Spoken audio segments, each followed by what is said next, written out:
ലോകമെമ്പാടുമുള്ള ക്രൈസ്തവർ യേശുക്രിസ്തുവിന്റെ കഷ്ടാനുഭവത്തെയും കുരിശുമരണത്തെയും അനുസ്മരിച്ചു. ലോകമെമ്പാടുമുള്ള ക്രൈസ്തവർ യേശുക്രിസ്തുവിന്റെ പീഡാനുഭവങ്ങളും കുരിശുമരണവും അനുസ്മരിച്ചു. വിശ്വാസപൂർവമായ അന്തരീക്ഷത്തിൽ വിവിധ ദേവാലയങ്ങളിൽ പ്രത്യേക പ്രാർത്ഥനകളും ആരാധനകളും നടന്നു. നേര്യമംഗലം സെന്റ് മേരീസ് യാക്കോബായ സുറിയാനി പള്ളിയിൽ ദുഃഖവെള്ളി ആചരണം ഭക്തിനിർഭരമായി നടന്നു. പ്രാർത്ഥന ചടങ്ങുകൾക്ക് വികാരി റവറൻ ഫാദർ ജോസ് മാത്യു തച്ചേത്തുകുടി നേതൃത്വം നൽകി. കുരിശ് വഹിച്ചുള്ള പ്രദക്ഷിണവും കുമ്പിടൽ നമസ്കാരവും നടന്നു. യേശുവിന്റെ ക്രൂശിലേക്കുള്ള യാത്രയും സഹിച്ച പീഡകളും ഓർമ്മപ്പെടുത്തുന്ന അനുസ്മരണത്തിൽ നിരവധി വിശ്വാസികൾ പങ്കെടുത്തു.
കുരിശ് ചുമന്നുള്ള പ്രദക്ഷിണങ്ങൾ, ഉപവാസം, ആത്മപരിശോധന എന്നിവയിലൂടെ വിശ്വാസികൾ ഈ ദിനത്തിന്റെ ആത്മീയ മഹത്വം പങ്കുവച്ചു.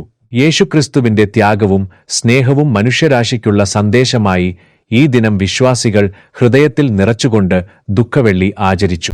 കൂടുതൽ വാർത്തകൾ അറിയുവാൻ ഉടൻ തന്നെ Jagratha news Keralam YouTube channel subscribe ചെയ്യൂ.